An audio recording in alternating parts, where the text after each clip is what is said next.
वैसे तो बेसिकली आपके ज्यादा अगर इम्पोर्टेंस के बेसिस पर देखेंगे तो बैंक के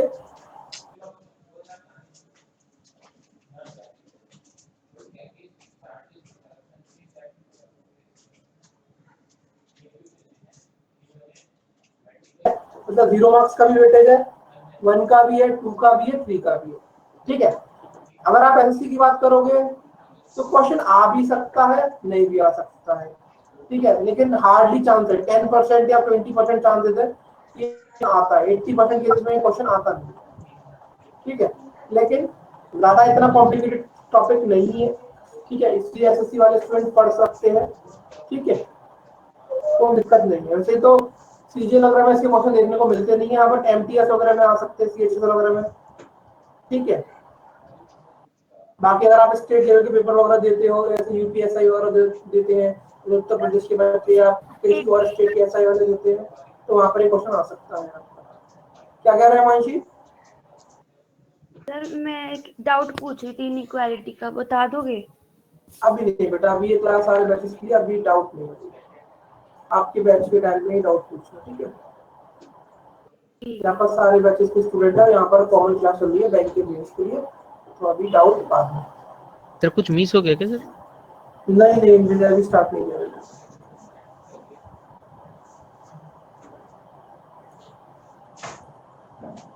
ठीक है, ओके, स्टार्ट करें।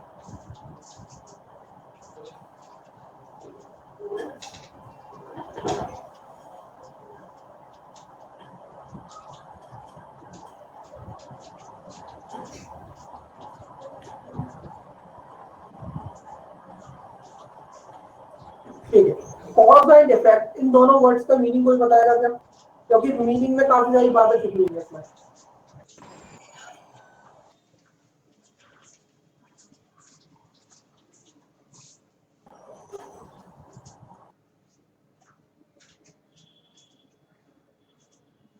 बताओ।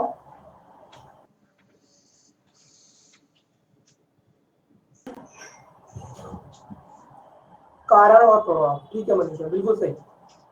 कॉज का मतलब क्या होता है? कारण। हिंदी में अगर आप इनके वर्ड्स की मीनिंग जानोगे तो ये टॉपिक आपको काफी इजी लगेगा। पर इफेक्ट का मतलब क्या होता है? प्रभाव या परिणाम। ठीक है, कॉज का मतलब क्या होता है? कारण, और इफेक्ट का मतलब क्या होता है? परिणाम। अच्छा ठीक है, तो ये बताओ, कॉज पहले आता है या इफेक्ट पहले आता है? कॉज। कॉज। ठीक है, तो आप सब लोग जैसे जान चुके हो, जो लोग मुझसे पढ़ रहे हो, कि मैं क्रिकेट का फैन हूं, है ना? तो अगर मैं ये बोलता हूं इंडिया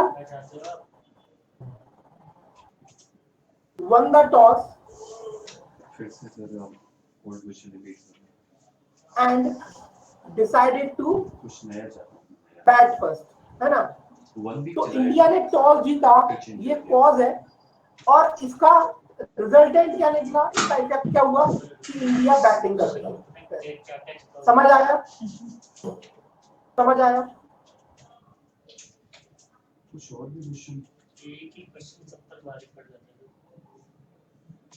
कुछ और भी क्वेश्चन हम कर सकते हैं, जैसे कि मौसम खराब होने की वजह से अहमदाबाद में खेले जाने वाला चौथे टेस्ट का चौथा दिन पानी की वजह से धुल गया। तो मौसम खराब होना कॉज हुआ, और उसकी वजह से चौथे दिन का चौथा टेस्ट का चौथा दिन पानी से धुल गया। तो जो मौसम खराब था उसका प्रभाव क्या हुआ, उसका परिणाम क्या हुआ? टेस्ट का या डे का, मतलब पूरा डे खराब हो गया, टेस्ट मैच नहीं खेला। समझ आया बेसिक कॉज एंड इफेक्ट का? कॉज का और इफेक्ट का डिफरेंस समझ में आया सब लोगों को?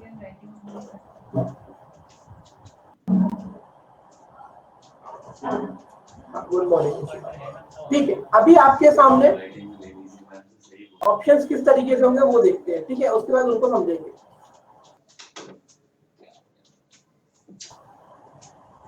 ठीक है, अभी आप पहले ये देखो, इसको, ये आपके सामने जो ऑप्शंस है ना, ए बी सी डी और ई, इसको देखो थोड़ा सा।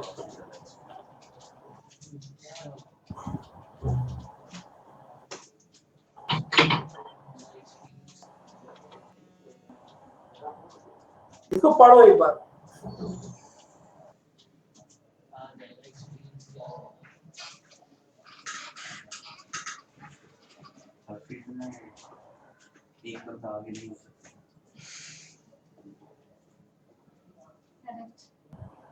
ठीक है, अब यहाँ पर क्वेश्चन का स्ट्रक्चर किस तरीके से होगा वो देखो। आपको दो स्टेटमेंट दिए जाएंगे, स्टेटमेंट 1, स्टेटमेंट 2। ठीक है, पहला स्टेटमेंट और दूसरा स्टेटमेंट। ठीक है, जो पहला वाला स्टेटमेंट है और दूसरा वाला स्टेटमेंट है, आपको इसमें फाइंड करना है कि कौन सा तो कारण है और कौन सा उसका परिणाम है। ठीक है, अगर पहला वाला आपका कॉज है और दूसरा वाला इफेक्ट है, तो आपका आंसर क्या होगा? पहला स्टेटमेंट अगर आपका कॉज है और दूसरा उसका इफेक्ट है, तो आंसर होगा first is the cause and second is its effect. ठीक है, दूसरा अगर दो स्टेटमेंट में पहला कॉज है और दूसरा कॉज है और पहला उसका अगर परिणाम है, इफेक्ट है, तो ऑप्शन नंबर बी ठीक है। बी सी वाले ऑप्शन की भी बात करते हैं, डी पे आ जाते हैं।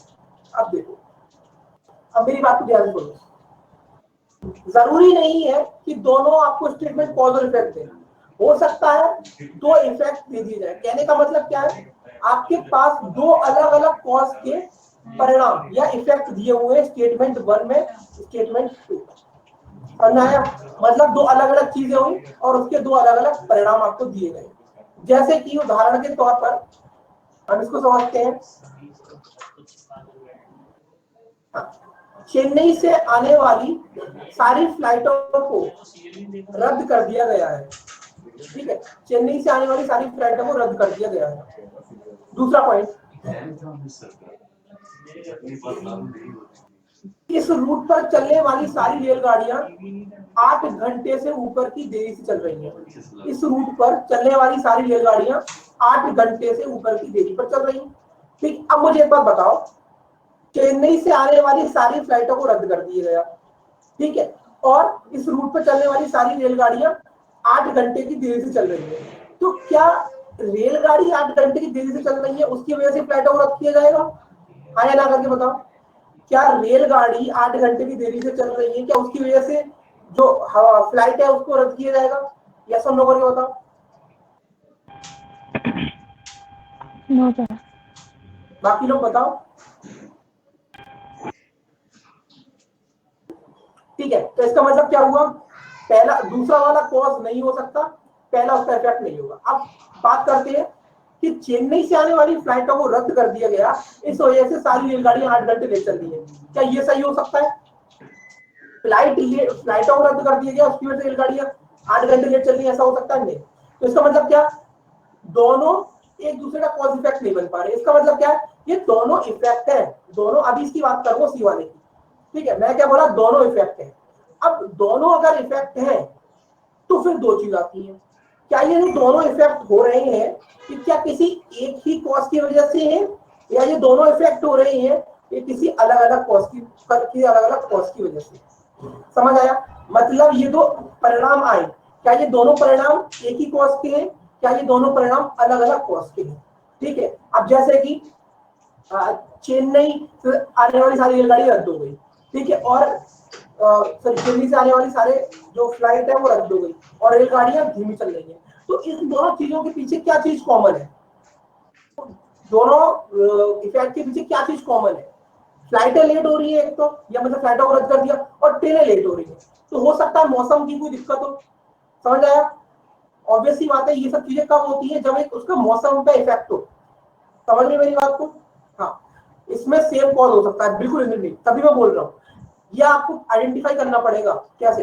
अभी देखो, जब दोनों इफेक्टों का, ध्यान से सुनना, यहाँ पे थोड़ा समय, एक सेकंड रुको। जब दोनों इफेक्टों का डायरेक्शन एक तरफ जा रहा हो तो उनका जो कॉज होगा वो सेम होगा। जैसे कि यहाँ पर इफेक्ट एक ही डायरेक्शन में कैसे जा रहा था भाई, रेलगाड़ियां आ ही नहीं रही है, ठीक है, ऑब्वियसली बात, सॉरी, हवाई जहाज आ ही नहीं रहे और रेलगाड़ियां धीमी लेट हो रही है 8-8 घंटे। मतलब दोनों चीज आने में रुकावट कर रही है, आना नहीं चाहती, या आ रही है तो बहुत धीमे आ रही है। मतलब दोनों एक दिशा में जा रहे हैं, दोनों क्या कर रहे हैं, पैसेंजर्स की प्रॉब्लम क्रिएट कर रहे हैं। तो जब दोनों इफेक्टों का डायरेक्शन एक समान होगा तो उनका होने वाला जो कॉज है वो भी आपका एक होगा। तो उस केस में आप लगाओगे ऑप्शन नंबर 4। इसमें क्या लिखा था, if both the statements 1 and 2 are effect of, sorry ये नहीं तो मैंने एक्सप्लेनेशन दी वो के लिए दी है, if both the statement 1 and 2 are effects of some common cause. समझ आया option number E? Option number A समझ में आया, बी समझ में आया, क्या ई समझ में आया? सर एक बात पूछूं? बोलिए। डांटोगे तो नहीं? बोलो बोलो बोलो। सर मतलब मेरा ना ये आ रहा, मतलब कि हो सकता है चेन्नई में जैसे कोई बीमारी हो तो कि चेन्नई से जो फ्लाइट है वो रद्द कर दी, और जैसे जो ट्रेन है वो नॉर्मली वैसे ही देरी पे हो गई हो। ऐसी देरी से नहीं होती है, जब मौसम खराब होता है तब ट्रेन देरी से होती है, सर्दियों के टाइम में कोहरा पड़ता है इसलिए देरी से होती है। इस तरीके से अगर आप प्रोबेबिलिटी या पॉसिबिलिटी लगाओगे तो किसी चीज का आप अंदाजा नहीं लगा सकते, किसी भी चीज का अंदाजा नहीं लगा सकते। आपको सिर्फ जनरल आइडिया और एक कॉन्सेप्ट ट्रिक के संग चलना है। अगर दोनों चीजें एक तरफ की तरफ इशारा कर रही हो तो उसका कॉस्ट कॉमन होगा। ऐसे किसी को पता ही नहीं है कि क्या बोलते हैं, क्या अभी जैसे मैंने एग्जांपल दिया था कि मौसम खराब होने की वजह से मैच रद्द हो गया, मैच का चौथा दिन धुल गया, हो सकता है पिच खराब हो गई हो, पिच खराब हो गई हो। ऐसे हजारों रीजन हो सकते हैं, लेकिन आपको एक जनरल आइडिया लगा के सोचना है। समझ आ रहा है? यहाँ पर आप अगर सोचने बैठ गए तो सोचते रह जाओगे। ये क्रिटिकल रीजनिंग है, यहाँ पर एक जनरल पॉइंट ऑफ व्यू से सोचना है आपको। समझ आ रहा है? ए क्लियर हुआ होगा, बी क्लियर हुआ होगा, डी क्लियर हुआ होगा। अब बात करते हैं डी की। अब डी का मतलब क्या है? डी का मतलब क्या है, जैसे कि उदाहरण के तौर पर बात करते हैं हम लोग,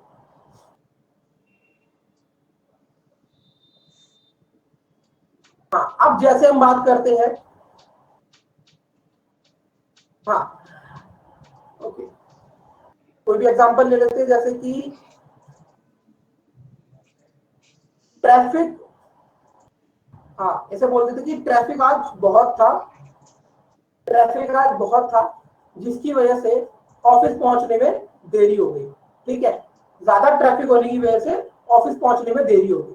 ठीक है, उसके बाद जैसे आप कोई सा भी रीजन ले सकते हो। हाँ गाड़ियों का जो पेट्रोल की कीमत है वो 10% बढ़ा दी गई है, वो 10% बढ़ा दी गई है। ठीक है, एक स्टेटमेंट क्या दिया गया है, there is a hike of 10% in the petrol prices. Okay, दूसरा क्या दिया गया है, due to traffic due to traffic लोग अपने ऑफिस लेट पहुंचे। तो यहाँ पर ये दोनों स्टेटमेंट है, पहली चीज तो एक दूसरे से कोरिलेट कर नहीं सकते, ठीक है, कॉज एंड इफेक्ट बन नहीं सकते, लेकिन यहाँ पर ये दोनों किस तरीके से दिखाई दे रहे हैं। ठीक है, ठीक है, हाँ वो डरती नहीं है, उसका तरीका थोड़ा ऐसा ही है वांशी का, ठीक है। अभी अभी यहाँ पर आपको क्लियरली समझ में आ रहा होगा कि प्राइस ऑफ पेट्रोल बढ़ना एक डिफरेंट रीजन होगा, अलग कॉज होगा, और जो ट्रैफिक है उसका अलग कॉज होगा। समझ आया? समझ आया? जब आपके इफेक्ट है दोनों और दोनों किसी मतलब बेसिकली इंडिपेंडेंट है एक दूसरे से। चलो यहाँ पे लड़ाई मत करो, ठीक है? समझ आया? सभी लोग एक बार यस और नो करके बता दो मुझे।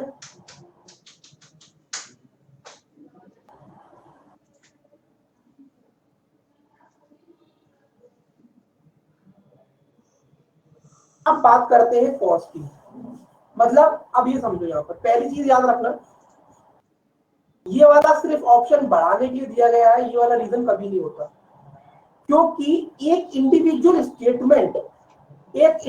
स्टेटमेंट कभी कॉज नहीं हो सकता, वो किसी ना किसी चीज का परिणाम होता है, अनटिल एंड अनलेस उस स्टेटमेंट के अंदर ही उसका इमीडिएट इफेक्ट दिया हो।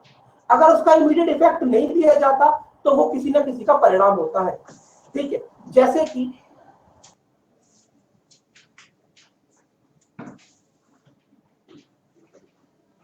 आज सुबह से बहुत पानी पड़ रहा है, ठीक है, आज सुबह से बहुत पानी पड़ रहा है, ठीक है, ये मैंने स्टेटमेंट दिया। तो अगर मैं ये बोलूं ये किसी का इफेक्ट है तो सही है, क्योंकि किसका इफेक्ट हो सकता है, मॉनसून खराब है, मौसम खराब था कल रात में, आज इसी वजह से पानी पड़ रहा है, लेकिन ये कॉज नहीं हो सकता। अगर मैं ये बोलूं आज सुबह से पानी पड़ रहा है इस वजह से रोड में छोटे छोटे गड्ढे देखने को मिल रहे हैं, मतलब क्या हुआ, मौसम खराब हुआ, बहुत पानी पड़ रहा है, पानी पड़ने की वजह से रोड में छोटे छोटे गड्ढे देखने को मिल रहे हैं। मतलब यहाँ पर कॉज दिया हुआ है, उसके संग उसका इमीडिएट इफेक्ट दिया हुआ है। इमीडिएट इफेक्ट क्या है कि बहुत पानी पड़ने की वजह से रोड में छोटे छोटे गड्ढे देखने को मिल रहे हैं। लेकिन अगर मैं ये बोलूं कि सिर्फ मैं ये बोलूं कि सुबह से बहुत पानी पड़ रहा है, तो पानी पड़ रहा है सुबह से, ये इफेक्ट है किसी चीज का, ये कॉज नहीं हो सकता। कभी भी कोई भी स्टेटमेंट इंडिपेंडेंट या इंडिविजुअल कॉज नहीं होता अनटिल एंड अनलेस उसको इफेक्ट के संग दिया जाए। अगर आपको सिर्फ एक स्टेटमेंट दिया जा रहा है तो वो स्टेटमेंट किसी चीज का इफेक्ट होगा, लेकिन कॉज नहीं हो सकता अनटिल अनलेस उसको कंप्लीट किया जाए। जैसे कि सुबह से आज बहुत पानी पड़ रहा है, इस वजह से रोडों पर गड्ढे देखने को मिल रहे हैं। समझ आ रहा है बात? ये वाला ऑप्शन कभी भी करेक्ट नहीं होता, मतलब ये ऑप्शन कभी होता ही नहीं, ये समझ लो। ये सिर्फ आपको बैंक पर 5 ऑप्शन देने के लिए ऐड किया गया, ये समझ लो।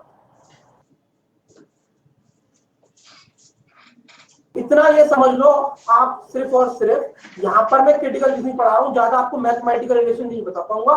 सिर्फ इतनी सी बात ये समझो आप कि अगर कोई स्टेटमेंट इंडिविजुअल दिया गया है, ठीक है, तो इंडिविजुअल स्टेटमेंट किसी ना किसी चीज का इफेक्ट होता है, कभी कॉज नहीं हो सकता। अगर वो कॉज है तो उसके संग उसका इफेक्ट दिया जाएगा उसी स्टेटमेंट में। समझ आई ये बात? An individual statement in itself is a effect, okay, it is not a cause। मतलब कॉज इफेक्ट के साथ आएगा ना सर? अगर मनीषा एक सिंगल स्टेटमेंट है तो अगर कॉज, उसमें कॉज तभी आप देखो, किसी चीज, कोई भी चीज हो रही है, ठीक है, तो वो किसी ना किसी और चीज का इफेक्ट है। समझ में आया? एग्जाम्पल के तौर पर समझो, आज मैं ऑफिस जाने में अगर लेट हो गया तो उस, ये किसी ना किसी चीज का प्रभाव है, ये किसी ना किसी चीज का परिणाम है। पानी पड़ा होगा, ट्रैफिक होगा, ठीक। अगर मैं इसको सिर्फ एक नया स्टेटमेंट दे रहा हूँ, ध्यान से सुनना मनीषा, अगर मैं सिर्फ एक स्टेटमेंट आपको दे रहा हूँ कि मुझे आज ऑफिस जाने में देरी हो गई, आज मैं ऑफिस लेट से पहुंचा, तो ये ऑलरेडी किसी ना किसी चीज की वजह से हुआ है, मतलब ये परिणाम है किसी चीज का, तो मैं इसको कॉज नहीं बोल सकता। मैं इसको कॉज कब बोलूंगा? जब ये लिखा हो इसमें कि आज मैं ऑफिस आने में लेट हो गया क्योंकि बहुत ज्यादा ट्रैफिक था। अभी ये स्टेटमेंट क्या है? कॉज एंड इफेक्ट कंबाइन होकर आ रहा है। कोई भी स्टेटमेंट इंडिपेंडेंटली कभी कॉज नहीं हो सकता। अगर कॉज एंड इफेक्ट होगा तो उसके साथ में उसका दूसरे स्टेटमेंट में इफेक्ट दिया जाएगा।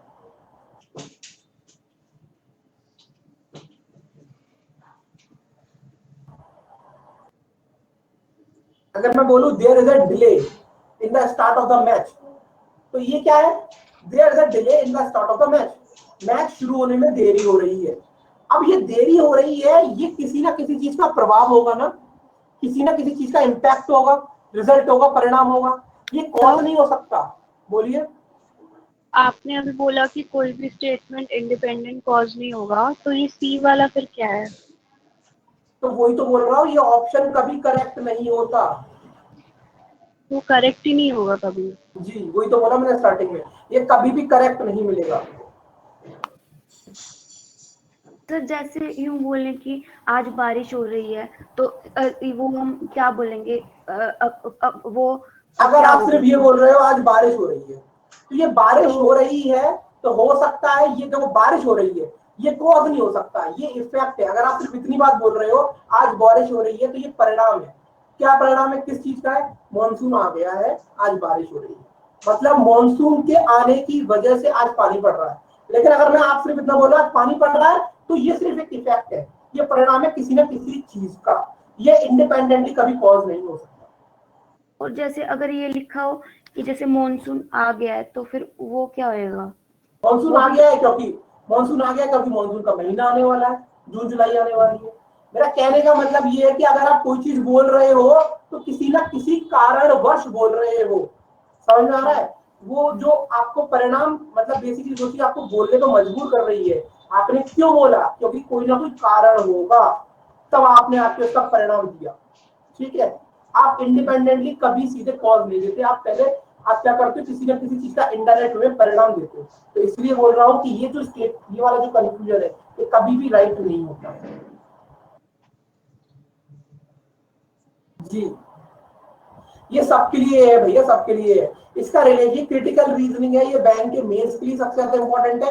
एसएससी में एक आधा क्वेश्चन आ जाता है तो आ जाता है, ठीक है। यहाँ पर आपका किसी और टॉपिक से कोई रिलेशन नहीं है, ये सारे बैचेस के लिए है, for all batches.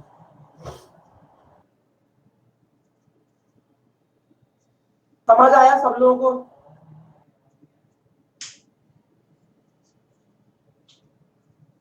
General idea लगा टॉपिक का क्या है?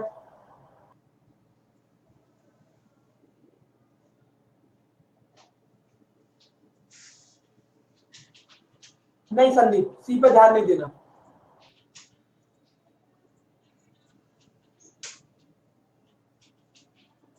एसएससी वाले स्टूडेंट को तो ऑप्शन में दिखाई नहीं देगा, क्योंकि उनके में सिर्फ 4 ऑप्शन होते हैं। एसएससी वाले स्टूडेंटों को तो ऑप्शन ही दिखाई नहीं देगा, क्योंकि उनके एग्जाम में 4 आते हैं। बैंकिंग वालों को दिखाई देगा क्योंकि उनको पूछने पड़ते हैं, ठीक है।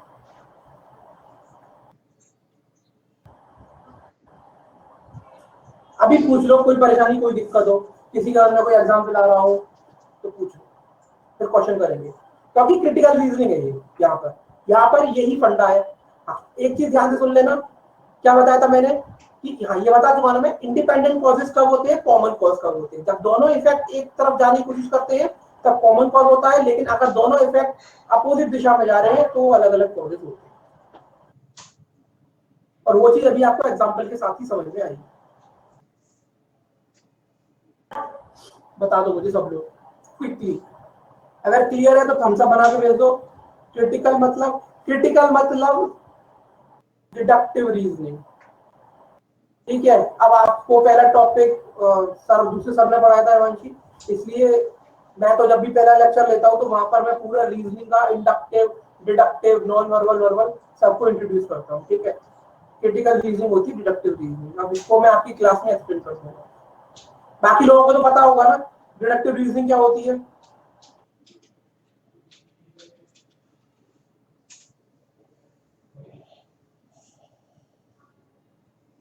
हाँ इंद्रनील, अभी थोड़ा सा वेट करते हैं। सबका साथ सबका विकास करेंगे, है ना, मोदी जी की टैगलाइन है ना, सबका साथ सबका विकास।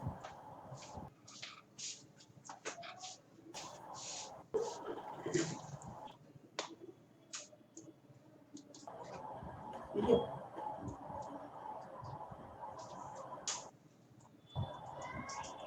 डिडक्टिव रीजनिंग को हम लोग क्रिटिकल बोलते हैं। चलिए ठीक है, देखते हैं क्वेश्चन। ध्यान से पढ़ना, जल्दबाजी में आंसर करने की कोई जरूरत नहीं है, अपना समय लेना और आंसर करना।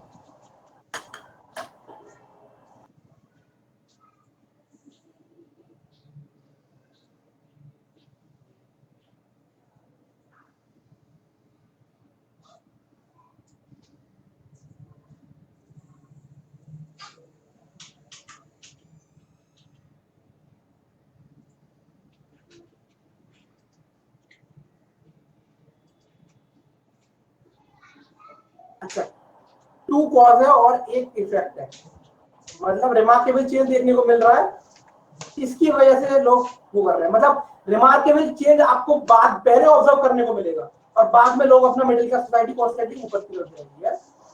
उल्टा बोल रहे हो आप लोग।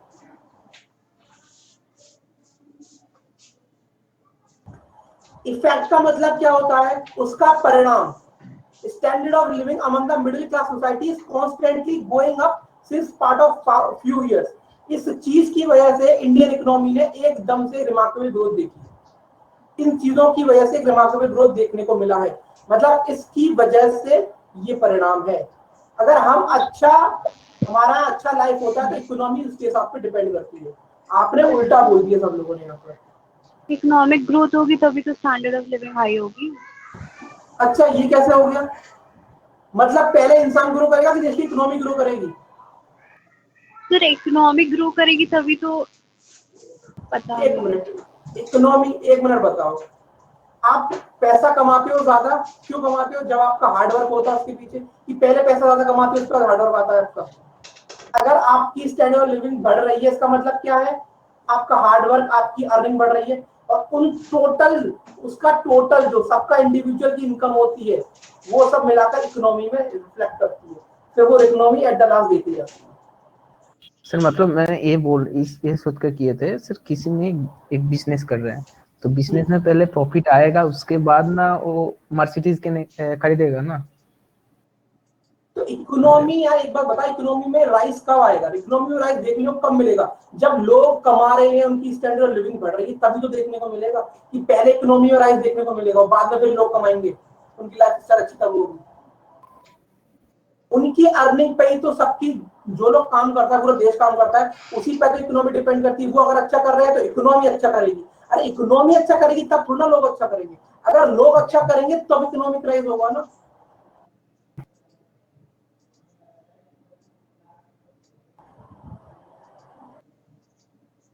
अगर इंडिया के पहले, दूसरे, तीसरे, चौथे, पांचवें, छठे नंबर के बैट्समैन अगर ये अच्छा स्कोर करेंगे तो इंडिया का जो स्कोर है वो एक हाई दिखाई देगा। अगर ये कॉन्स्टेंटली परफॉर्म करेंगे, ये समझो 2021 में अगर ये सारे टेस्ट मैचेस में परफॉर्म करते हैं तो एट द एंड हमें क्या दिखाई देगा कि इंडिया का जो ग्राफ है परफॉर्मेंस का वो ऊपर जा रहा है। पहले ऊपर जाएगा बाद में परफॉर्म करेंगे। आप परफॉर्मेंस देते हो पहले, फिर अपनी ग्रोथ देखते हो ना, कि पहले ग्रोथ चाहिए फिर परफॉर्मेंस दे देंगे। पहले अच्छा पहले मुझे 1 लाख रुपए सैलरी दो, उसके बाद मैं काम करके दिखाऊंगा। अच्छा sir, basically it's more like कि पहले इंडिविजुअल ग्रोथ होनी चाहिए, फिर इकोनॉमिक ग्रोथ होगी ओवरऑल। इकोनॉमी किस पे डिपेंड करती है? इंडिविजुअल ग्रोथ पे। बस इंडिविजुअल ग्रो करेगा, ऑर्गेनाइजेशन ग्रो करेगी, ऑर्गेनाइजेशन ग्रो करेगी, सेक्टर ग्रो करेगा, सेक्टर ग्रो करेगा तो स्टेट ग्रो करेगी, स्टेट ग्रो करेगी तो कंट्री ग्रो करेगी, कंट्री ग्रो करेगी तो उसका इंटरनेशनल लेवल पे इकोनॉमी ऊपर की तरफ दिखाई देगी। Economy is made up of people only, has when people will improve there only economy will better. ठीक है, समझ आया या नहीं आया? पहला आपका पॉज है और उसका परिणाम आपका सेकंड वाला स्टेटमेंट है।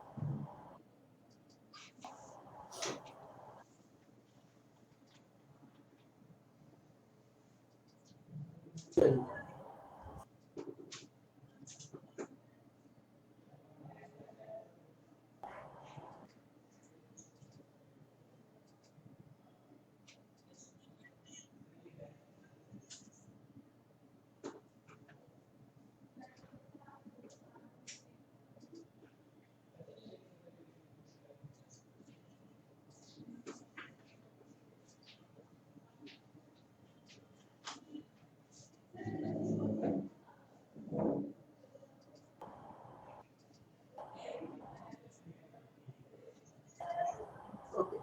इंद्रनील ने ए आंसर दिया। इंद्रनील क्या मुझे आप एक्सप्लेन करोगे?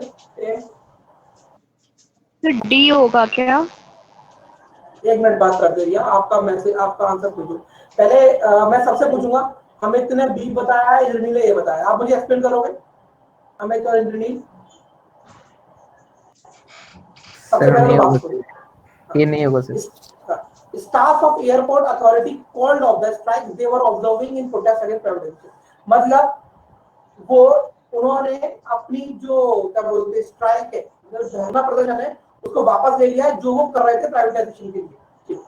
The staff of airport authority went on strike anticipating a threat to their jobs. पहली चीज ए और बी तो पूरी तरीके से एलिमिनेट हो जाता है। ठीक है, ए और बी पूरी तरीके से एलिमिनेट हो जाता है। अब सुनो, ये दोनों कहां जा रहे हैं? अलग अलग डायरेक्शन में। ये एक जना स्ट्राइक पे जा रहा है, एक जगह स्ट्राइक से आ रहा है। ये दोनों सेम कॉमन कॉज के कैसे होते हैं? अगर देखो, अगर सरकार का काम उन्हें पसंद नहीं आ रहा तो या तो वो धरने पे बैठेंगे, धरने से वापस क्यों आएंगे? अगर प्राइवेटाइजेशन को बढ़ावा दिया जा रहा है तो मैं धरना प्रदर्शन करूंगा, और अगर मैं धरना प्रदर्शन से कॉल ऑफ हो रहा हूँ, इसका मतलब मेरा कोई ना कोई काम बनता हुआ नजर आ रहा है, इसलिए जो मैंने धरना प्रदर्शन दिया था मैंने वापस ले लिया। भाई एक कुएं में गिर रहा है, एक कुएं से बाहर आ रहा है, दोनों का कॉमन क्या कैसे हो सकता है ये बताओ? एक की हामी भर गई काम की, एक की नहीं भरी गई। समझ रहे हो नहीं समझ रहे? आपने वहां पर स्ट्राइक को देखा और आपको लगा कि दोनों एक जैसी चीजों को कर सकते, अरे दोनों अपोजिट बातें हैं। मैं धरना प्रदर्शन पर बैठ रहा हूँ क्योंकि मेरा काम नहीं बन रहा, मैं धरना प्रदर्शन छोड़ रहा हूँ क्योंकि मेरी कुछ कंडीशन पूरी हुई, ऑब्वियस सी बात है, तभी तो इंसान छोड़ता है। समझ आया या नहीं आया? देखो धीरे धीरे टॉपिक समझ में आएगा एग्जांपल्स के साथ साथ। टॉपिक इजी है, ज्यादा इसमें दिमाग लगाना नहीं है, जनरल चीजों के साथ चलना है। यहाँ पर एक कॉल ऑफ कर रहा है और एक धरना पर जा रहा है, दोनों अपोजिट डायरेक्शन में जा रहे हैं। तो मैंने क्या बताया, दोनों जब अपोजिट डायरेक्शन में जाए तो वो कॉमन कॉस्ट नहीं हो सकता, वो होगा इंडिपेंडेंट कॉस्ट। आंसर है डी। सर एक बार फर्स्ट वाली लाइन समझ नहीं आई है, वो बताना।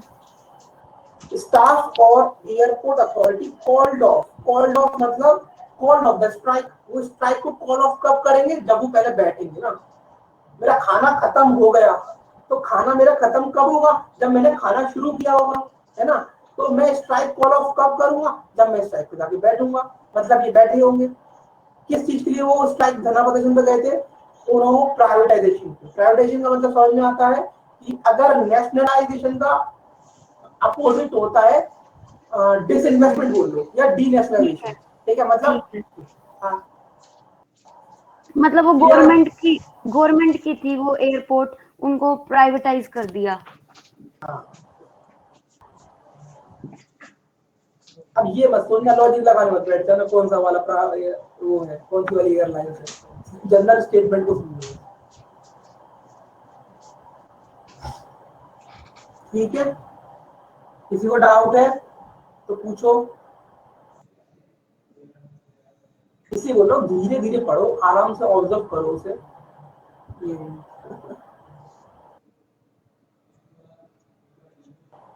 सर आप सेम क्वेश्चन पे है ना? अभी मैं सेम पे हूँ, मैं तेज चल नहीं रहा, मुझे पता है। ये आराम से आप लोग पढ़ो, से ऑब्जर्व करो। देखो क्रिटिकल रीजनिंग या डिडक्टिव रीजनिंग क्या है? आपकी रीडिंग स्किल्स। मैंने आपको सिर्फ कॉज एंड इफेक्ट का मतलब बता दिया, ठीक। अब आपकी रीडिंग स्किल्स कैसे हैं उस पर चीजें डिपेंड करती हैं। ठीक है, अभी आगे चलूंगा, सब लोग बता दो फटाफट से थम्स अप करके। थम्स अप वाला जो आपका मैसेज आता है ना, उसे फटाफट से भेज दो अगर क्लियर है और आगे बढ़ने की आप अनुमति देते हो तो।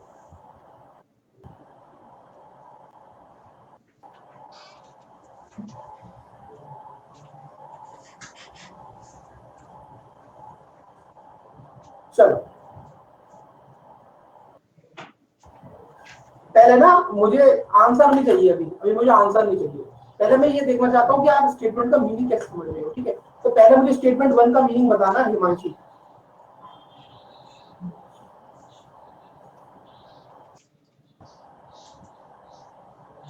मतलब एक ट्रक लास्ट नाइट रोड पे के बीच में उलट गया। पहला पलट गया, उलट गया। ठीक है, हाँ उलट वही पलट वही। गया। ठीक है, ठीक है। A huge truck overturned on the middle of the road last night। मतलब एक ट्रक रात में उलट गया अकॉर्डिंग टू हिमांशी। ठीक है, चलो सेक्शन वाले का मीनिंग बताओ, कौन बताएगा?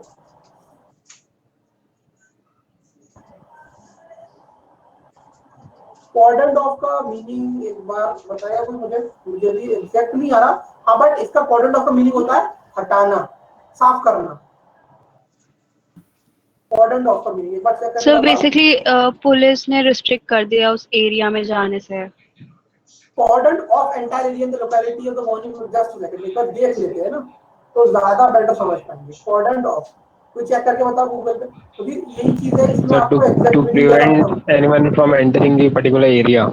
एग्जैक्टली, ठीक है। मतलब जो जहां पर घटना घटित होती, to prevent people from getting into an area by putting a line of people और ऑब्जेक्ट्स अराउंड और in front of it. Police cordon off the street. Correct, the police had cordon off entire area in the locality this morning for half of the day. अब बताओ answer. Option A. Statement 1 is the cause and statement 2 is its effect. आपका कहने का मतलब ये है कि statement 1 की होने के कारण से उसका जो परिणाम निकला वो 2 बता रहा। ठीक है, किसने आंसर किया था ये? सर मैंने। ठीक है अंजलि, बाकी लोगों का आंसर का वेट करते हैं।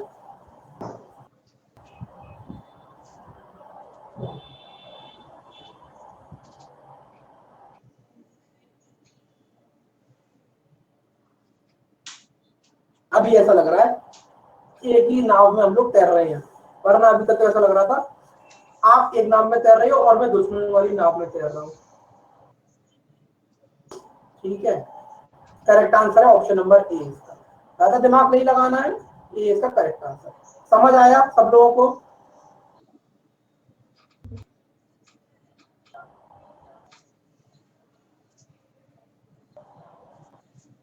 किसी के किसी के दिमाग में या माइंड में कोई सवाल आ रहा है इसके से रिलेटेड?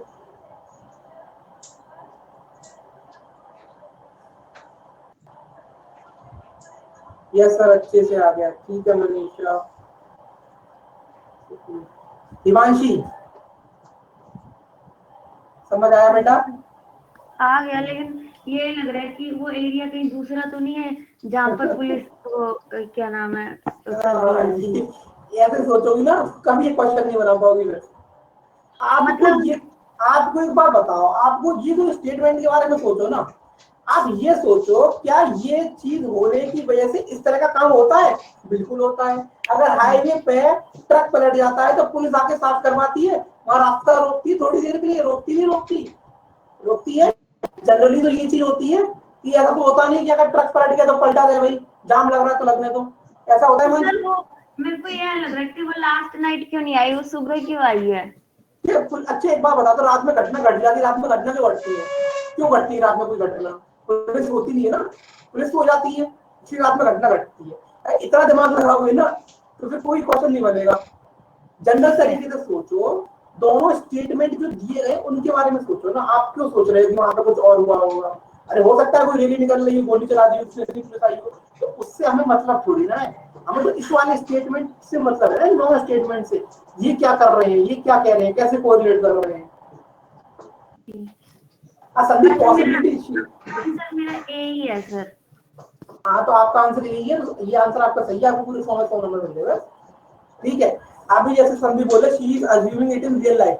संदीप अगर ऐसे यहाँ पे ऐसी 100 चीजें हो सकती हैं, 100 स्टेटमेंट लिखे जा सकते हैं यहाँ पे, है ना? हमें क्या करना है, हमें उन 2 स्टेटमेंट के बारे में सोचना है। समझ रहे हो बात को?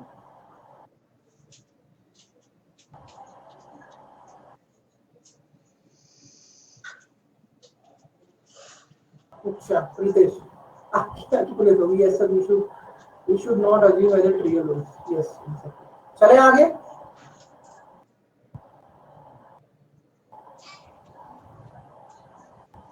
ये टॉपिक पढ़ाने में मजा आता है, आप लोगों से बातचीत होती रहती है, आप लोगों का पॉइंट भी जानने को मिलता है। वैसे दूसरे लोग नहीं पढ़ाता रहता हूँ। चलो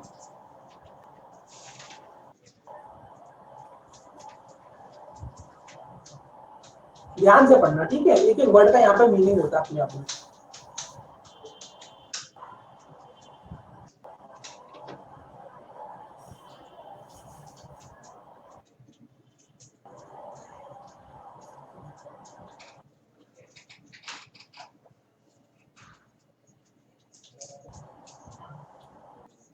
very good Deepti Komal, keep it up.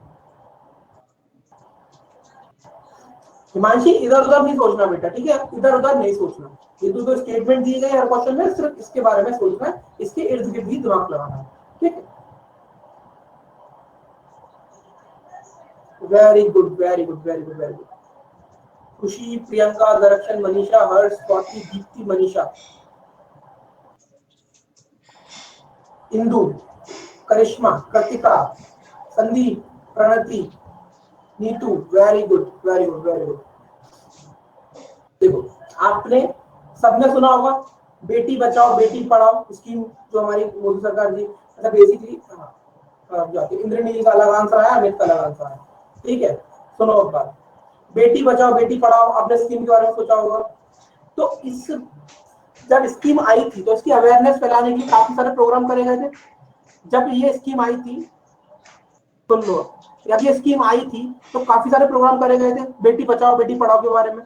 Generally ये भी एक अवेयरनेस प्रोग्राम था। सिमिलरली यहाँ पर क्या एक अवेयरनेस प्रोग्राम दिया गया, there is an increasing awareness about health in the society, particularly among middle age of the people, ठीक है? अब जब ये अवेयरनेस प्रोग्राम शुरू करा गया तो धीरे धीरे लोगों को इसकी इंपॉर्टेंस समझ में आई, उन्होंने अपनी लड़कियों को पढ़ने भेजा स्कूलों में। अब जब अवेयरनेस प्रोग्राम होता है उसी के बाद तो लोगों को उसकी इंपॉर्टेंस मालूम पड़ती है। जब तक अवेयरनेस प्रोग्राम ही नहीं हो, एक सेकेंड मुझे कंप्लीट करने दो, जब तक आप अवेयरनेस प्रोग्राम नहीं अरेंज कराओगे तो लोगों को उसकी इंपॉर्टेंस कैसे मालूम पड़ेगी? इसका करेक्ट आंसर है 2 is the cause and 1 is the effect। ठीक, अब बोलो सर अवेयरनेस प्रोग्राम कहाँ लिखा है? there is an increasing awareness about health in the society। Awareness कैसे होगी? अवेयरनेस प्रोग्राम ही तो होता है। हर साल हम लोग, हर साल कौन सा डे मनाया जाता है? योगा डे, 21 जुलाई मनाया जाता है आई थिंक, ठीक है? ये सब चीजें क्यों कराई जा रही है? जिससे लोगों के बीच में अवेयरनेस फैलाई जाए। मोदी जी क्यों योगा करके दिखा रहे हैं नेशनल टीवी पे, और लोगों के बीच में इसकी इंपॉर्टेंस को फैलाना चाहते हैं, ठीक है, और धीरे धीरे लोग भी इसको सीरियसली ले रहे हैं। ठीक तो है, मिडिल एज योगा का ग्रुप ब्रांड में एम्बेसडर मिडिल एज ग्रुप में अवेयरनेस फैला है ऐसा लिखा है, अवेयरनेस प्रोग्राम ऐसा तो कुछ नहीं लिखा है। यार अवेयरनेस कैसे करोगे बताना जरा, एक चीज तो जरा चिल्लाओगे क्या करने के लिए में जाके? अवेयरनेस का नहीं मतलब क्या नहीं, होता है? अवेयरनेस का अपने आप इस वर्ड का मीनिंग क्या है अवेयरनेस का? वो तो है सर, पर प्रोग्राम के बारे में नहीं लिखा मैंने। मिडिल एज ग्रुप में यहाँ पे पर्टिकुलरली लिखा हुआ है, मतलब और सर मेजॉरिटी। इसको ऐसे भी देख सकते हैं ना कि इंक्रीजिंग अवेयरनेस के बाद ही पीपल रियलाइज्ड इट, तो वो इफेक्ट हो सकता है। तो वो तो देखो, अब जब कोई अवेयरनेस करा जाता है, अवेयरनेस का अपने आप में मतलब ये है कि या तो थ्रू एनी स्कीम, या तो थ्रू एनी डिजिटल वर्क, और या तो उसको किसी मतलब पब्लिक वेलफेयर प्रोग्राम के थ्रू उसकी अवेयरनेस फैलाई जाती है। हाँ तो सर, वही अवेयरनेस का मैं कह मतलब रही ये हूँ हो सकता है। कि वही सेकंड ठीक, वाला ही होगा, अब क्योंकि पहले अवेयरनेस फैलाया तभी पीपल रियलाइज्ड इट हाँ, एंड फिर अब वो लोग यहाँ उस पर पे ये लिखा है, एग्जीक्यूट। जैसे कि कुछ लोग उसको ऐसे पढ़ रहे हैं कि अमंग मिडिल एज पीपल, तो फिर इसको हाँ बाकी लोगों ने क्यों होना है, क्योंकि यहाँ पर लिखा है पर्टिकुलरली मींस कि ज्यादातर वो मिडिल एज के लोगों में फैला जा रहा है। इसका मतलब ये नहीं कि सिर्फ और सिर्फ उसको मिडिल एज में रेस्ट्रिक्ट कर दिया गया है। पर्टिकुलर का मतलब होता है ज्यादातर तौर पे। बोलिए। सर जैसे आपने अभी बताया था, जब हम सिर्फ इनके ऑप्शंस पे कंसिडर कर रहे थे कि कोई भी अगर हमें स्टेटमेंट दिया है तो वो इफेक्ट होगा किसी कॉज का, तो जैसे यहाँ पे बोला है कि इंक्रीजिंग अवेयरनेस हुई है, तो इसका कॉज हम ये समझ सकते हैं कि मिडिल एज ग्रुप के लोगों को मतलब जैसे डिजीजेज हो रही थी या उन पे हेल्थ इफेक्ट्स ज्यादा हो रहे थे, इसलिए उसके बारे में अवेयरनेस फैलाया गया है। और जब इसी को हम स्टेटमेंट 1 से रिलेट करें तो ये आप मतलब इनका दोनों का कॉज सेम हो सकता है इस हिसाब से, क्योंकि उनकी इफेक्ट मतलब हेल्थ पे अफेक्ट हो रहा है, इसी वजह से वो लोग एक तो गवर्नमेंट के थ्रू भी या फिर किसी ऑर्गेनाइजेशन के थ्रू अवेयरनेस हो रहा है, और गिवन द फैक्ट कि उनकी हेल्थ पे अफेक्ट पड़ रहा है, इसी वजह से उनमें इम्पोर्टेंस ऑफ योगा और एक्सरसाइज जो खुद के इंडिविजुअली वो कर सकते हैं, उसी की बेसिस पे वो इम्पोर्टेंस रियलाइज हो रही है। तो इसको मैंने ऐसे इंटरप्रेट करा कि इनका कॉमन कॉज है कि उनकी हेल्थ पे अफेक्ट हो रहा है, इसी वजह से ये दोनों चीजें हो रही हैं। यहाँ ऐसा तो मुझे लग नहीं रहा, एक बार आपका एक पॉइंट था मुझे समझ में नहीं आया। यहाँ पर सबसे पहले आप इसको कोरिलेट करके देखो ना, आप पहले इसको कोरिलेट करो, अगर ये एक दूसरे के cause and effect out of the box जा रहे हैं तब आप थियोरी जाओ। ठीक है, बोलिए। सर जैसे आपने एक से पहले जब एग्जांपल बताया था कि जैसे मॉनसून आया, मौसम खराब हुआ, इससे तेज बारिश हुई और गड्ढे हो गए, तो आपने कहा था कि वो हमेशा वो एक इफेक्ट रहेगा, वो एक जो बारिश होना, तेज बारिश होना इफेक्ट अगर रहेगा। उसके संग कोई और स्टेटमेंट नहीं है तो वो इफेक्ट ही रहेगा किसी चीज का। यहाँ पर दो अलग अलग स्टेटमेंट दिए हुए हैं, क्या ये एक दूसरे से कोरिलेट कर पा रहे हैं? तो ये बिल्कुल कोरिलेट कर पा रहे हैं, योगा के ऊपर है। ठीक है, अब यहाँ पर दोनों चीजें आप ध्यान से देखो कि अवेयरनेस फैलाई जाती है तभी उसकी इंपॉर्टेंस समझ में आती है। जब ये कोरिलेट हो पा रहे हैं तो फिर आप क्यों उसके बियॉन्ड सोच रहे हो?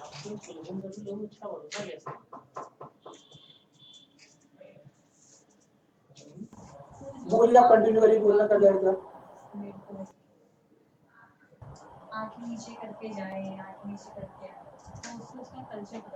बोलिए किसको डाउट है?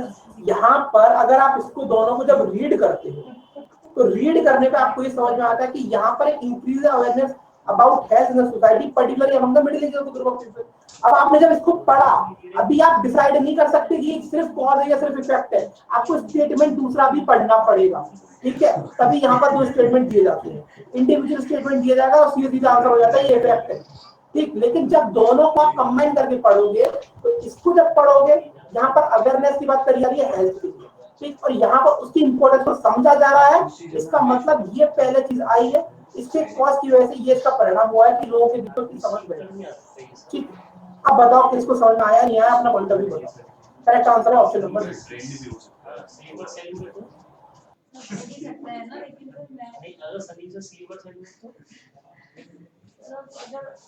आर्गुमेंट को गलत किसी को करना है तो मैं रोक ही नहीं सकती उसे, और उसकी एनर्जी भी वेस्ट नहीं करती थी। ये भी अच्छा जवाब। यार B is the correct answer. सबसे पहले आपको दोनों स्टेटमेंट्स को एक दूसरे से कोरिलेट करना पड़ेगा।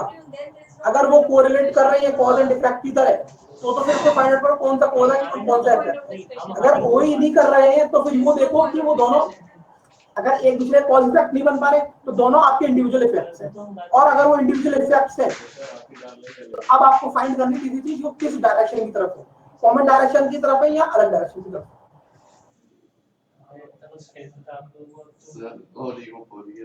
ठीक है, सबसे पहले क्या करना है, दोनों स्टेटमेंट्स को एक दूसरे से कोरिलेट करना है। अगर कोरिलेट होते हैं तो क्या एक दूसरे के कॉज या इफेक्ट बन रहे हैं तो ठीक है, अगर नहीं तो फिर देखना है कि दोनों अगर इंडिविजुअल इफेक्ट्स है तो क्या उनके पीछे होने का एक कॉज हो सकता है, उसके बाद आपको चीज चेक करनी है। अगर आपका दोनों ही एक दूसरे से कोरिलेट नहीं कर रहे तब आप सी और डी और ई के लिए जाओ, सी तो जाना ही नहीं है तब आप डी और ई के लिए जाओ, अदरवाइज आपको ए और बी में अगर वो समझ आ रहा है तो आपको उसमें ही करना होगा। ठीक है, चलो क्वेश्चन नंबर 5 देखो।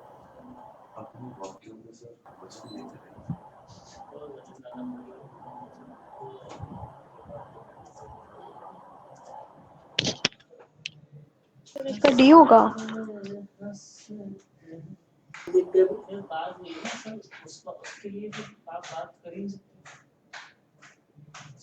आपको चुप रहना पड़ेगा, बात को तब आती है बहुत कम बोली,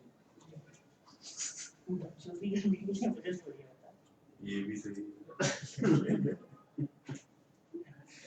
काफी बड़ा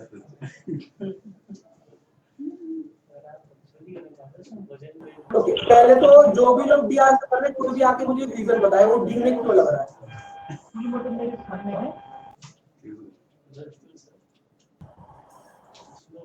सेकंड सेंटेंस का मतलब बताइए जरा। Many parents have withdrawn their children from the local schools. Parents ने अपने बच्चों को वहाँ के लोकल स्कूल्स में जाने से विड्रॉ किया, या तो मतलब बोल सकते हैं उनको जाने से रोक रहे हैं, या फिर हो सकता है विड्रॉन का मतलब हो सकता है उनका एडमिशन भी कैंसिल करा दिया है, या फिर उनको जाने से रोक रहे हैं, या विड्रॉन का मतलब दो चीजें, जाने से रोक रहे हैं, प्रिवेंट कर रहे हैं, या उनका एडमिशन कैंसिल करा रहे हैं। तो इसका डी है क्या, वो ई है क्या? रीजन बताओ, मुझे रीजन चाहिए सर क्योंकि उन स्कूल बंद थे और निकलवा लिया तो दोनों का एक ही कॉज हो सकता है ना कोई रीजन होगा। मतलब कहने का आपका ये है यहाँ पर भी बच्चों को स्कूल जाने से रोका जा रहा है, यहाँ पर भी बच्चों को स्कूल जाने से रोका जा रहा है। स्कूल जाने से रोकने का मतलब क्या है, यहाँ पर स्कूलों को बंद रखा जा रहा है तो ऑब्वियसली बात है कि बच्चों को स्कूल जाने से रोक रहा है, और यहाँ भी पेरेंट्स उन्हें स्कूल जाने से रोक रहे हैं। अब यहाँ पर एक चीज देखो, क्या ये दोनों एक दूसरे के रीजन हो सकते हैं, क्या एक दूसरे का कॉज या इफेक्ट हो सकते हैं?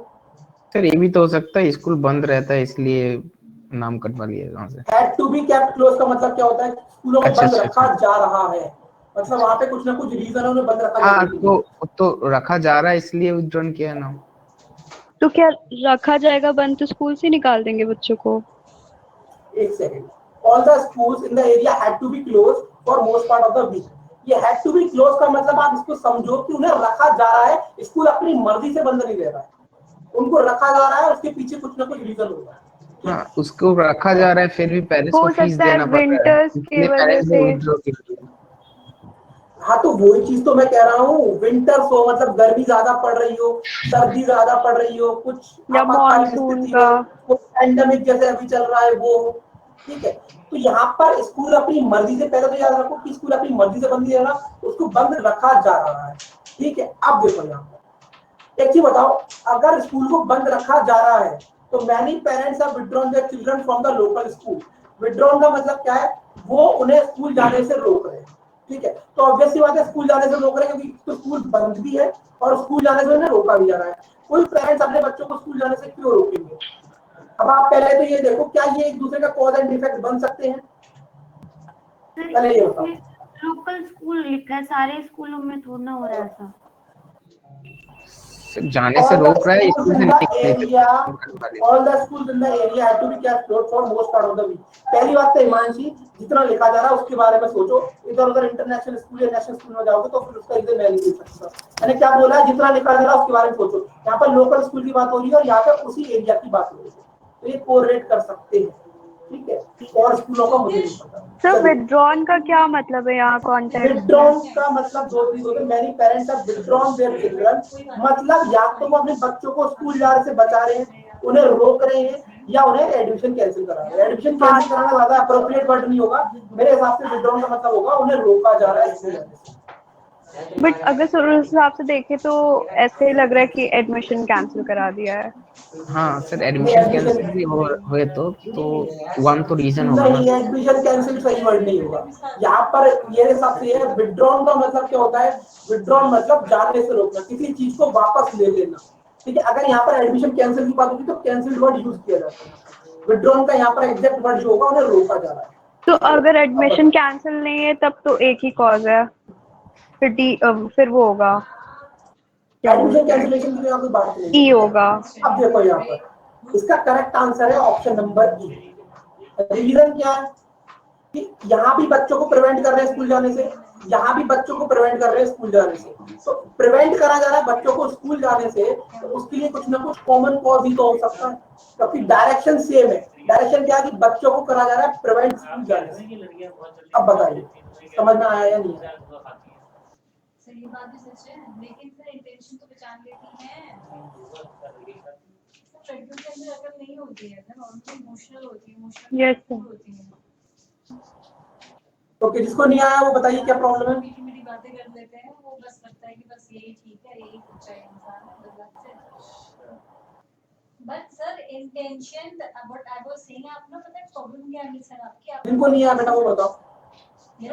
पर सर मैंने कई जगह देखा है विड्रॉन फ्रॉम कॉलेज, उसका मतलब एडमिशन कैंसिलेशन ही होता है। सर आप दो डिफरेंट चीजों को आप रिलेट कर रहे हो, दैट्स तो फिर उस हिसाब से तो एडमिशन कैंसिल सोचेंगे तो डी लगा के आ जाएंगे, क्योंकि फिर वो इंडिपेंडेंट कॉजेस हो गया। तो नहीं, बिल्कुल नहीं। अभी from the local school withdraw क्यों किया जा रहा है? विड्रॉ का मतलब ये देखो यहाँ से क्या लिखा है, फ्रॉम द लोकल स्कूल। किसी पर्टिकुलर स्कूल की बात नहीं हो रही थी वहां पर उस एरिया पे। अगर वहां पर एक पर्टिकुलर कॉलेज या पर्टिकुलर स्कूल की बात होती तो एक अलग रीजन हो सकता था, ठीक है। लेकिन from school, from the local school, मतलब सारे ही लोकल स्कूल से किया जा रहा है।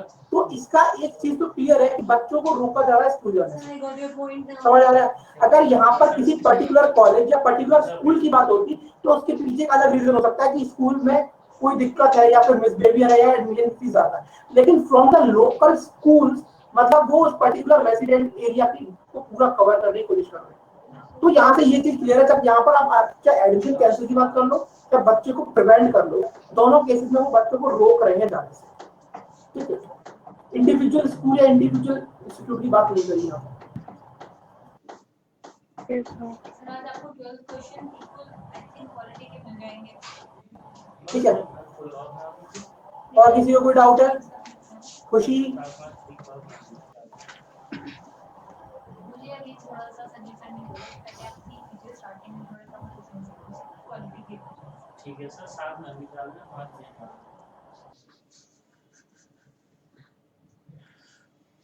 कि थोड़ी सी प्रैक्टिस करोगे आपको धीरे धीरे चीजें समझ में आने लगेंगी।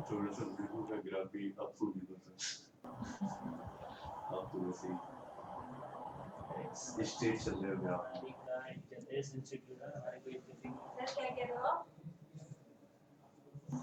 डी होगा शायद इसका। किसका?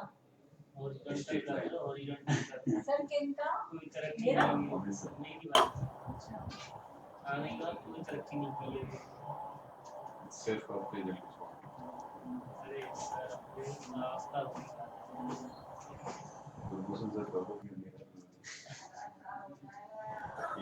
Many people in their area are reported to be suffering from malaria. ठीक, अभी तक जब तक इसको सिंगल पढ़ोगे तो इफेक्ट। अभी private medical practitioner in the area decided to close the clinic for few days. Malaria से लोग सफर कर रहे हैं और हमने हॉस्पिटल में ताला लगा दिया, तो वो लोग किसी एक दूसरे को रिलेट कर नहीं सकते। ठीक है, अब ये आपको क्या लग रहा है? क्या ये किसी को, यहाँ पर आप ये समझो, अगर आप इसकी बात करोगे कॉमन कॉज या इंडिपेंडेंट कॉज, तो आप ऐसे समझो कि पीपल यहाँ पर क्या है, लोग बढ़ रहे हैं बीमारी से तो उनको ट्रीट करना है।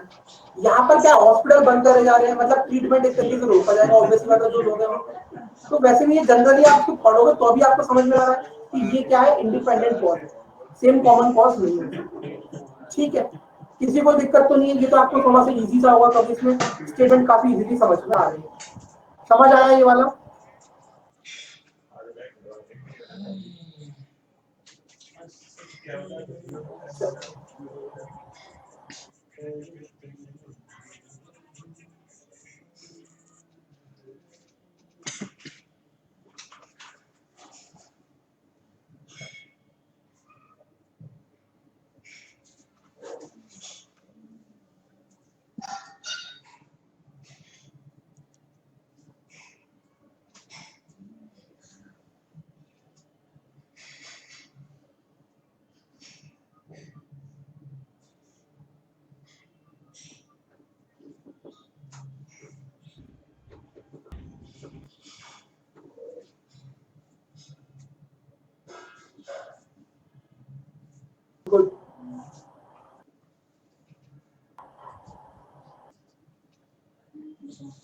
सबका आंसर देख लेते हैं अभी एक बार।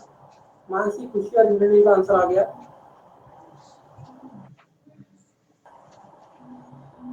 Very good, very good, very good. Mansi अपना आंसर भेजो। ओके,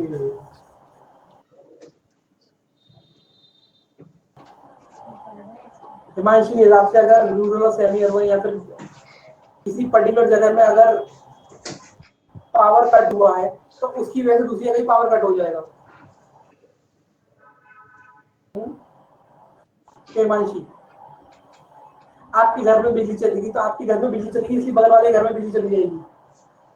कि आपके घर में बिजली गई और उसके घर में बिजली गई तो दोनों बिजली गई, उसका एक कॉमन रीजन नहीं होगा कि आपका कनेक्शन एक ही जगह से आ रहा है। बताओ।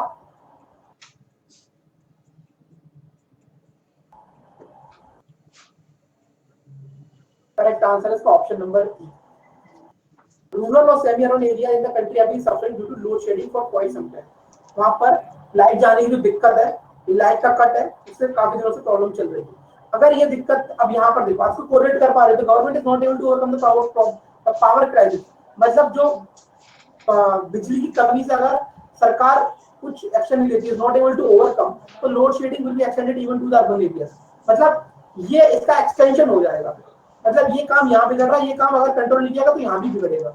इन दोनों के काम बिगड़ने का, ये काम बिगड़ रहा है इसके से, ये काम थोड़ी ना बिगड़ रहा, ये काम किसी रीजन की वजह से बिगड़ रहा है और उसी सेम रीजन की वजह से ये काम भी बिगड़ रहा है, क्योंकि यहाँ पर दोनों तरफ पावर कट होने की बात हो रही है। इसका आंसर होगा ऑप्शन नंबर E। समझ रहा है? देखो, क्रिटिकल रीजनिंग है, मैं आपको वही रीजन दे सकता हूँ जो स्टेटमेंट में समझ में आ रहा है। समझ आ रहा है आपको? यहाँ पर कोई मैथमेटिकल टर्म नहीं है, कोई यहाँ पर इनइक्वालिटी या लॉस की कोई ट्रिक्स नहीं है। यहाँ पर मैं आपको वो एक्सप्लेनेशन दे सकता हूँ जो आपको स्टेटमेंट के हिसाब से है चीजें। समझ रहे हो? तो इसमें आपको भी प्रैक्टिस करनी पड़ेगी। आप भी पढ़ोगे, उसके बाद सॉल्यूशन को देखोगे, तब आपकी अंडरस्टैंडिंग बढ़ेगी। ठीक है? ये टॉपिक ऐसे है जहां पर आपकी रीडिंग बहुत अच्छी होनी चाहिए। बताओ, समझ में आया ये?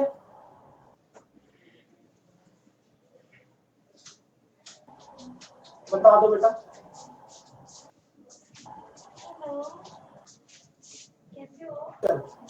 अच्छा, तो मुझे ये बताओ, सभी लोग मैसेज करके बताना कि कितना परसेंट टॉपिक उनको समझ में आया।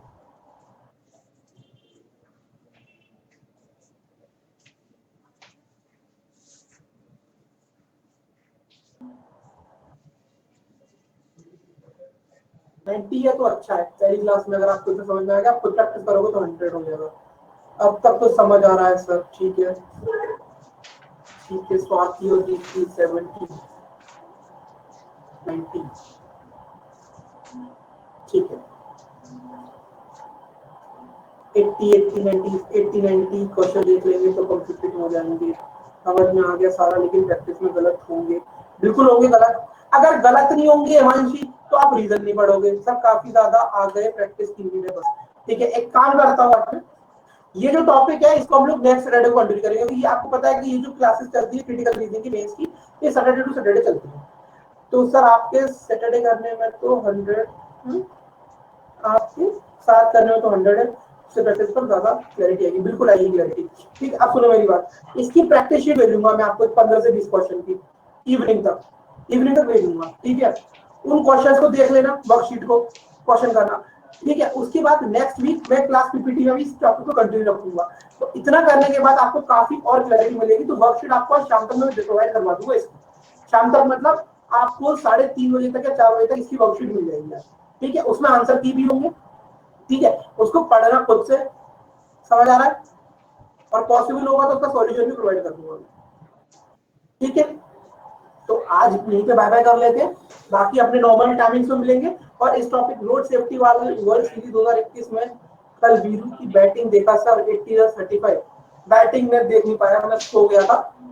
मैं हाईलाइट जरूर देखूंगा उसकी। ठीक है इंद्रजीत, चलिए फिर हम लोग मिलते हैं। मुलाकात होगी, हाँ इंद्रजीत आपसे मुलाकात होगी अब नेक्स्ट वीक सैटरडे को। ठीक है, चलो तब तक की बाय बाय, टेक केयर।